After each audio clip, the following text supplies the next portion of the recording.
Perhaps the most well-known of Duneland's failed cities was City West, which was platted in 1837 with the hope to become the commercial hub on the southern shore of Lake Michigan.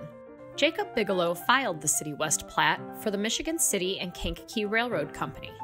This company formed in 1835 with the goal of establishing a canal or railroad from Michigan City to the Kankakee River. The town was planned for the uses and benefits of the railroad company. It appears that Joseph Bailey owned land adjacent to the city, and after his death, his heirs attempted to broker a deal with Bigelow to sell that land in exchange for money and prime lots within the city. It is unknown whether that deal went through.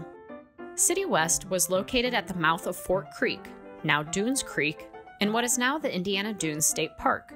A long pier was built several hundred feet into Lake Michigan, the first stage of plans for building a commercial center. The pier initially served to deliver goods to the small community and for transporting lumber to other markets. At its peak, the town boasted about 40 buildings and 3 hotels: the Bigelow, the Bradley, and the Morse.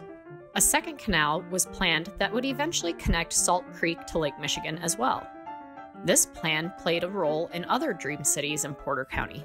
Unfortunately, the economic panic of 1837 ultimately caused City West to fail, which led to residents moving elsewhere.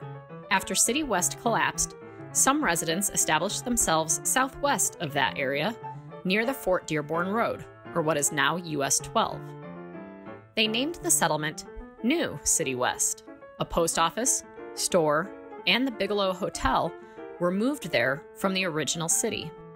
A merchant named David Hopkins moved some of the buildings and also ran a cooperage in the new town, employing 40 to 50 men. The post office and a school there retained the name City West. New City West was prosperous until 1875. The area that was New City West later became the Tremont community, which will be highlighted in a later video. City West was a town of possibilities. It was, according to Porter County historian Steve Shook, supposed to be Porter County's Chicago. Although the plans and landscape seemed to support the success of such a city, City West was a prime example of bad timing. Perhaps if economic turmoil hadn't hit in 1837, the Porter County, Lake Michigan shoreline would look very different.